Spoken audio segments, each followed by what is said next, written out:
Hello everyone and welcome back to the TFC Racing channel. I'm Gary Forbes, your host, and today we're going to be revisiting something that I made a video for a long time ago that is well overdue for an update.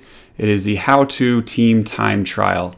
I'm going to show you exactly how to set up and exactly what to expect when you're doing this, and then maybe give you a few tips and tricks on the best way for your team to be successful. The first thing we're going to look at is how to register for the event. So you go to WTRL.racing, at least for the Thursday TTT, and you just navigate over to the WTRL team time trial and go to team management. You'll see all your registered teams there if you're on a big team, and basically you just want to get the URL by copying it and then dumping it into the address bar in whatever browser you use. As long as you have an account with WTRL and you're logged into that account, it should be connected to Zwift and to your Zwift Power profile. So you just dump that into the address bar and it will automatically register you for the team that you've signed up for. This works the same way in ZRL as well. You just need a link, you just need to click that link and it will automatically put you on that team at the time that you need to be there.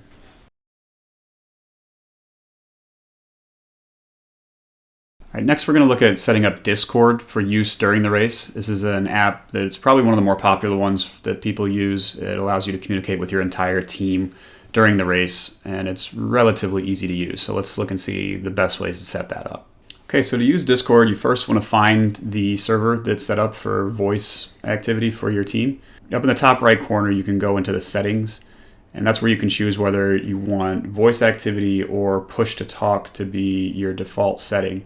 I would highly recommend push to talk during a race. Push to talk basically means that your default is mute, and in order to unmute yourself, you have to push down a button. And so your default will be that nobody can hear what's going on in your environment, which is great for a TTT race when people are trying to communicate coherently.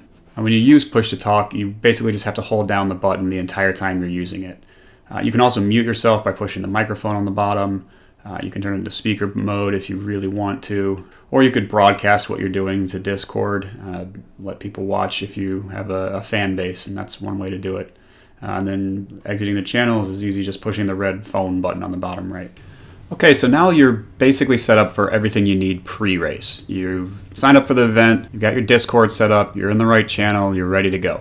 So now let's jump into Zwift and see how we actually enter the event and what we'll need to do to get going. To enter the event, you basically just do the same process as normal. You'll enter a ride, and then in the bottom left corner of your screen, there'll normally be event entry. Now, when you get into the event, you actually don't want to go when the clock hits 0. You want to make sure that you're sitting in your pair screen, and you'll have somebody manually timing your delay for you. Being in the pair screen just allows you to spin your legs without your avatar actually moving, so you can stay warm, because sometimes these delays get pretty long. Teams set off at generally 1 minute or 30-second intervals, and you need to make sure that you know what your delay is and that somebody's counting.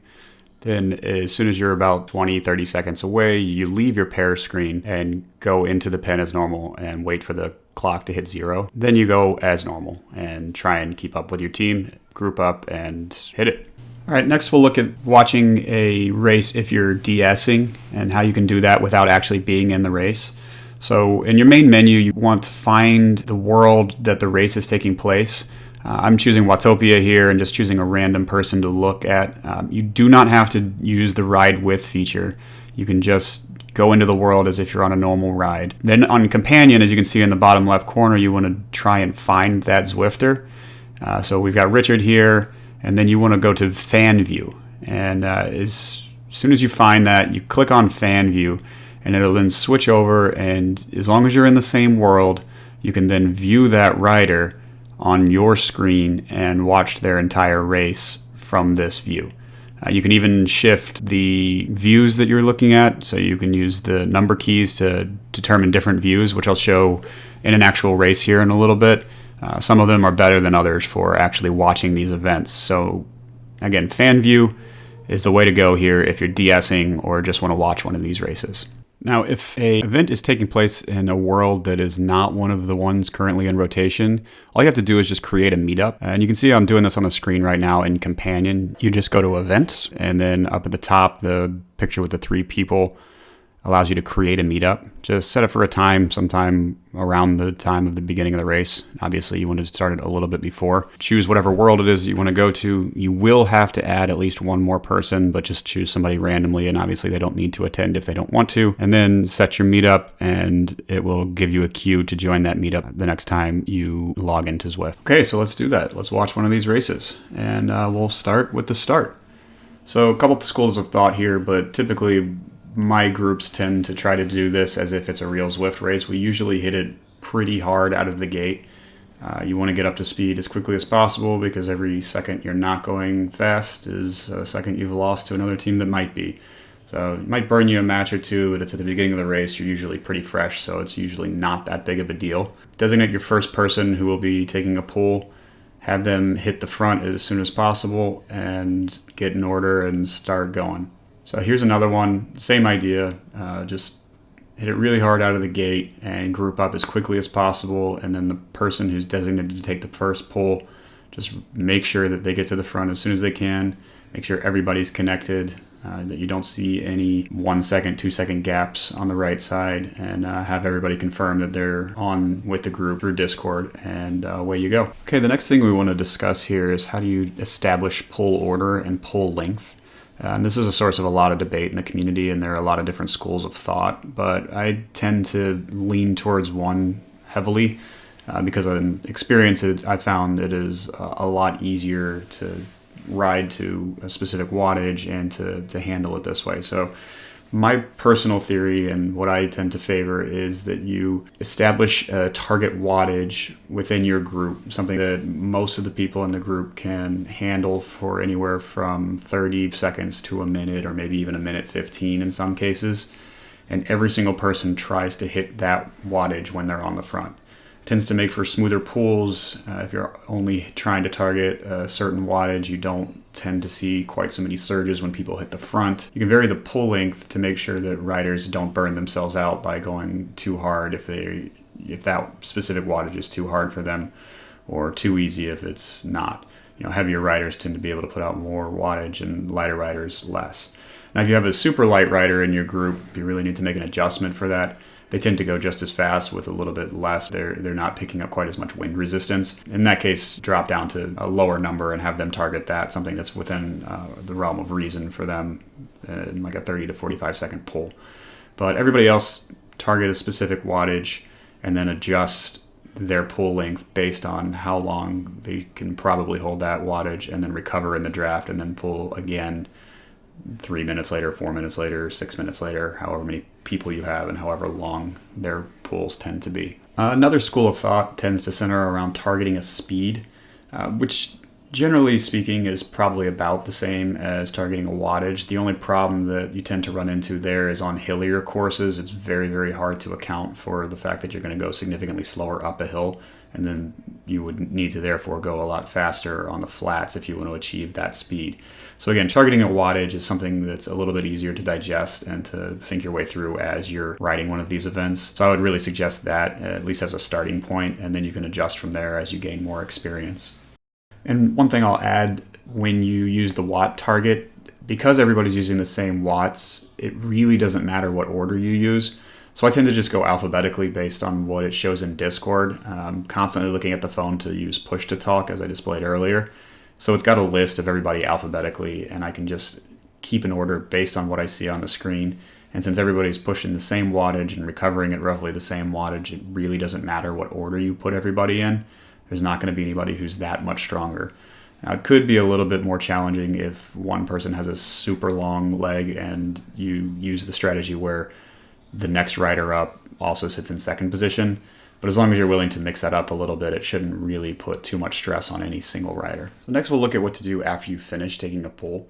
Two competing schools of thought here as well. The first being that as soon as you're done, you basically just start gradually easing off the power and slide your way back into the group. This helps you fill gaps in case there are any that have formed behind you, but there's a concern that you would end up slowing the entire group down as you ease off the watts. Now, alternatively, you take a pull, you could completely shut down. You see here, Diddy's RPMs go to 0, his power drops completely, and this creates such a speed differential that you drop through the pack a lot more quickly than you would otherwise. However, you run a risk of then being dropped if you can't spike your watts again. And coming off of a hard pull, it tends to be a little bit harder to spike your watts and get your speed back up as you're trying to regain contact with the group. Now, again, same thing here. This one exhibits a little bit better, but big pull shuts down completely as he finishes his pull, gradually dropping back through the pack, and then does a little bit of a spike just to make sure that he maintains his speed, and then he regains contact and starts trying to recover. Okay, so now how do you choose which view to use? You can obviously switch up your view as you're riding, or if you're coaching, based on what you think is the best way for you to see what's going on in this group. My suggestion is, if you're actually riding, just stick with first person mode as long as you're in the draft. But as soon as you get on the front, you can mix it up. You can push number 6 on a keyboard. That is if you're using PC or Mac, obviously. It's a little bit harder if you're on Apple TV or on a phone or an iPad. You push number 6 to use rear view, and you can see if there's any gaps being established behind you. Or drone mode is actually really good, as you can see on the screen right now. It gives you an overhead view, and you can tilt and pan from side to side and up and down in order to see exactly what's happening within your group. Drone's a little finicky though, because it's very hard to get exactly the distance you want, and it doesn't seem to be adjustable. So what I found is that if you hit 8, which is helicopter mode, so number 8 on your keyboard, you wait till it zooms out a little bit and then switch over to drone mode, which is 0. Then it tends to stick with that distance from the rider, so you get an overhead view from far away, as you're seeing right now. And then you can tilt and pan. This is probably most useful as a DS, but you could actually use it as you're riding too, if you're comfortable enough to be messing with the keys as you're riding.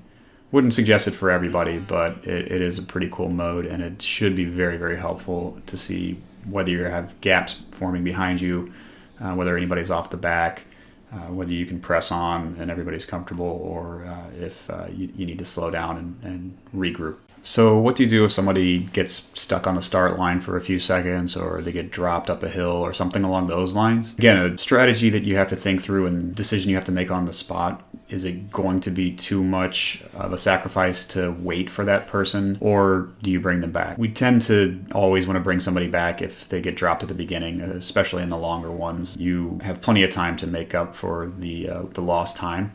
Best way to do that is really just have 1 or 2 riders lag behind the group, build a bridge for any dropped rider to be able to bridge their way back up to the front group and stay in the pack. You really want to make sure that nobody is ever off the front of your group and that you're always bunched together. Any watts that anybody is expending off the front of the group where the entire group is not in the draft are wasted watts. There's absolutely no reason to be pushing on ahead, be it up a hill or on a flat.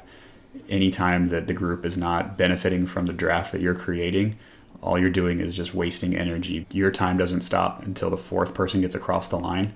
So you pushing on alone really has no benefit to your team whatsoever. So always stay with the group. If anybody drops off, make a split-second decision. You really need to be quick with it. Do you go on without them, or are they strong enough to come back? And can you create a bridge for them to get back into your group? Okay, the last and possibly most important thing that I'm going to cover here in this video is how do you go fishing in Watopia when you're DSing a time trial? So you want to go to drone mode, and like I said, you can pan and tilt and zoom all around. So when you're going through the tunnel, try and locate the fish and tilt and pan over so that you fly right through a school of them. Go up, down, left, right, wherever you need to go. Try not to go out of the water, because fish can't breathe out of water, so it's very, very hard to find any fish up there. And hopefully you'll catch one. I haven't gotten any yet, but fingers crossed, hopefully soon.